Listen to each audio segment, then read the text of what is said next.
On this episode of Comic Book Cinema, we're getting a Wandavision sequel and White Vision is back, baby. And some reports have come out that Sony Studios actually expects Kraven the Hunter to be a good film. I don't think so. The MCU's X-Men film finally gets a writer, and the DCU Superman costume has finally been revealed. All this and more on today's episode as we discuss the news in the comic book movie world. Ladies and gentlemen, the hairiest and cuddliest comic book movie analyst on the web today, Jonathan May. This is Comic Book Cinema, where we bring you the best comic book movie content. A lot of MCU fans, including myself, have wondered for years, where did the White Vision go? Hey, where are the white women at? He popped up in the end of the Wandavision series on Disney Plus back in 2021, and only a few minutes into fighting each other, the White Vision just decided to up and leave. Well, those questions from the fans are finally going to be answered, and it's in the form of the news that recently dropped. Marvel Vision series greenlit at Disney Plus with Paul Bettany to reprise the role. Disney Plus is set to resurrect Vision in a new series set for 2026. Paul Bettany will reprise his role as the Marvel character who appeared in 3 Marvel films and WandaVision. Star Trek Picard executive producer Terry Matalas has been tapped to serve as a showrunner on the new series. Details of the new series have not yet been revealed, but as previously reported, the Marvel Vision series has been in development at Disney Plus since 2022. At the time, we heard the series would center on the Vision trying to regain his memory and humanity. While the focus will be on Vision, some outlets have also heard that there is a possibility for Wanda Maximoff to appear, which would make sense given how interconnected the two characters' stories are in the MCU. And I gotta say, Vision dying at this point is kind of overdone in the MCU. How many times has this character died? At least 3-4 times? A lot of MCU fans, including some that have been on this show recently, have an issue with the dangling plot threads that have been started by the MCU and years later never finished. This has become a problem recently for Marvel Disney.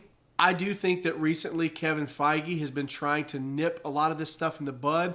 All the projects that we've been getting, the plethora of content, trying to cut all that down and give us more quality over quantity. Which brings us to our next story. The MCU will not release more than 3 movies and 2 shows per year. Now, if you know Bob Iger, this kind of sounds like the same song and dance that he's been going with ever since he came back. For those of you that don't know, Bob Iger is the current Disney president, and he conveniently left that role right before COVID hit and put in a fall guy, a replacement or predecessor, Bob Chapek.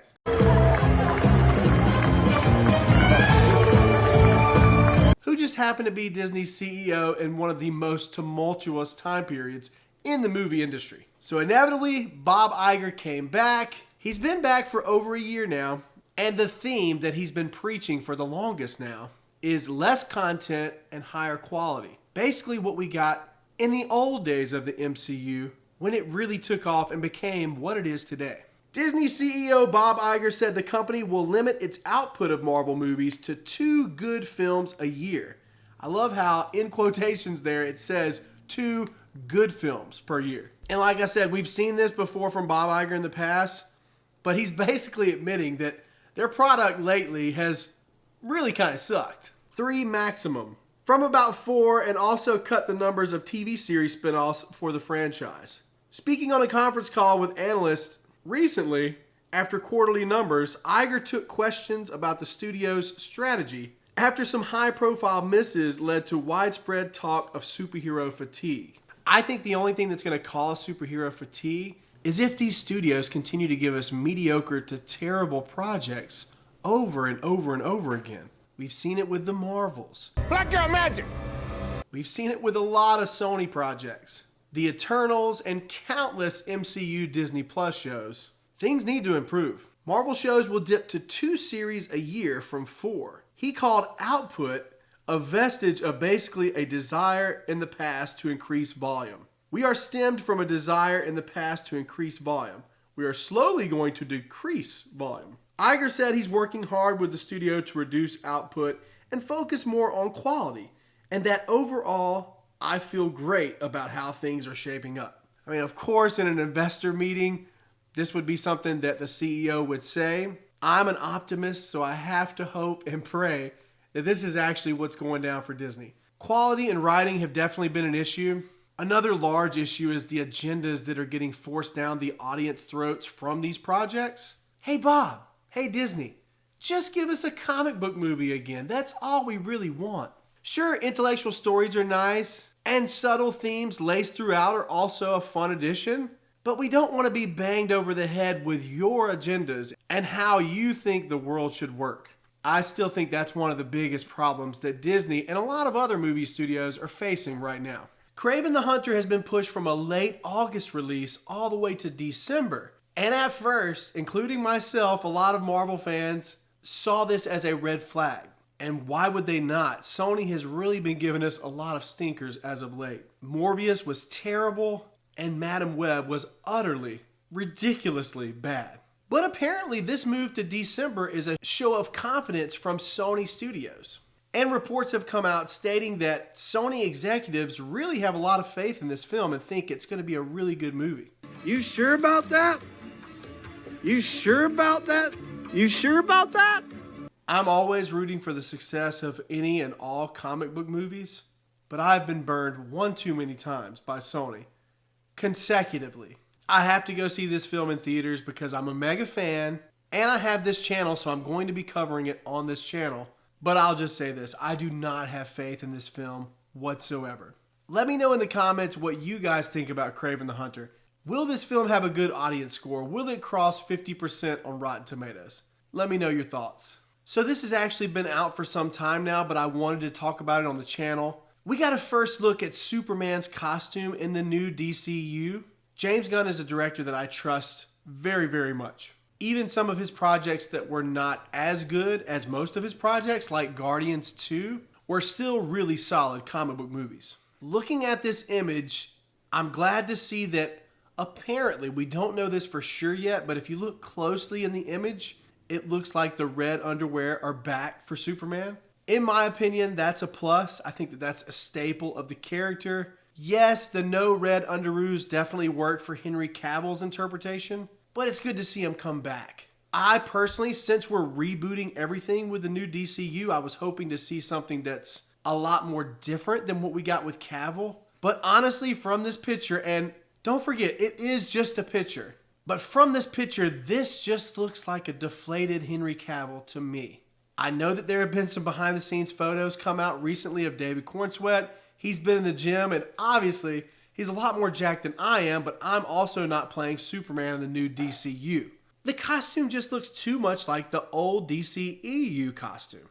Everything looks all dark.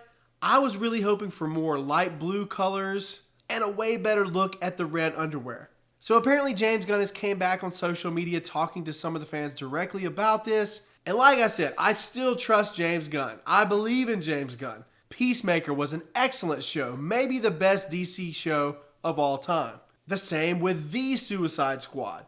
It didn't make a whole lot of money at the box office, but it was also in the middle of the pandemic. It was a day and date release. I love all of his films. So I'm rooting for this, and I hope we get a better look soon. But for now, this is what we got. So take this with a big grain of salt. This is definitely far into the rumor category. But I wanted to talk about it just because if it is true, it would make me so happy deep down inside. Now, this is coming from someone who really liked She-Hulk. Actually, I think that She-Hulk is maybe in the top 3 MCU projects that we've gotten on Disney+. But this is also coming from someone who is not a big fan at all of Brie Larson, Captain Marvel, and the Marvels. Is that like a personal attack or something? Brie Larson and Tatiana Maslany are reportedly unhappy with Ryan Reynolds' decision of editing out cameos of Captain Marvel and She-Hulk from the Deadpool and Wolverine movie. It has also been reported that Brie Larson is forcing Disney and Marvel executives to take legal action against Ryan Reynolds. Okay, now reading that makes me think that this is even less likely to be true. Ryan Reynolds felt that their scenes are not necessary and might disturb the flow of the film. I'm just a small-time YouTuber. I've dug into this story a little bit more. I don't see anything here that comes from any reliable sources. And like I said, once I saw the part that they were talking about lawsuits, yeah, this is not true. It's certainly a fun thought, though. More than likely, there were never plans for Brie Larson's Captain Marvel or She-Hulk in this film to begin with. This is a film that's probably going to focus more on the Fox X-Men, maybe even the Fox Fantastic Four. And yes, we will get connections to the MCU, but I think that those connections are going to be very limited. And at this point, Disney Marvel knows that most audience members do not love Brie Larson's Captain Marvel. And if you do like that character, more power to you. There's a lot of characters that I like from comic book films that most audiences do not. One glaring example would be Nuclear Man from Superman 4: The Quest for Peace. We all have our preferences and we're all different. We all have different opinions as well. That's what makes us all unique individuals. And our last story of this episode, the MCU's X-Men has finally gotten their writer. Following the success of its animated series X-Men 97, Marvel Studios is now ramping things up on its live-action X-Men movie with Hunger Games: The Ballad of Songbirds and Snakes scribe Michael Leslie. Now I'm going to stop this right here just for 1 second. This, in of itself, does not give me confidence. I'm not a big Hunger Games fan, and I'm definitely not a Rachel Ziegler fan. Weird. Looking at this film, it's sitting at 63% on Rotten Tomatoes, which means that 63% of the critics who watched it liked it, but it's at 54% on Metacritic. It also looks like the film barely scraped by for a profit at the box office. But once again, this doesn't give me hope. I personally haven't seen this film, so maybe it's a good movie, but citing that one film, like I said, does not give me hope. Let's take a look at Michael Leslie's other projects that he's done. Oh boy.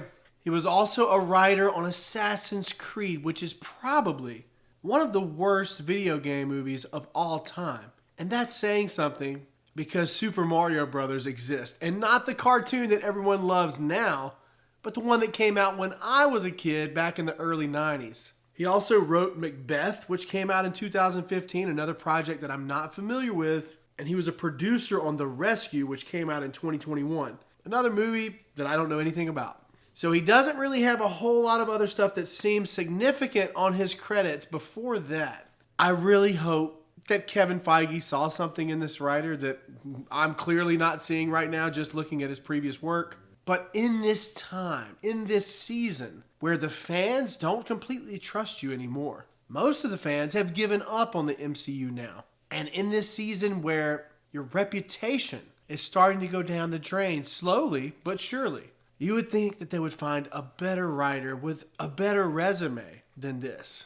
Only time will tell. We're still early out. Maybe this will be a shining light on Michael Leslie's resume moving forward. Guys, thank you so much for joining me for this video. Make sure that you like, share, and subscribe. It definitely helps us with the algorithm on YouTube. Or if you're listening on Spotify, Amazon Music, or Apple Podcasts, just to name a few, we thank you for listening there as well. Check us out on our other socials, and until next time, have a good one.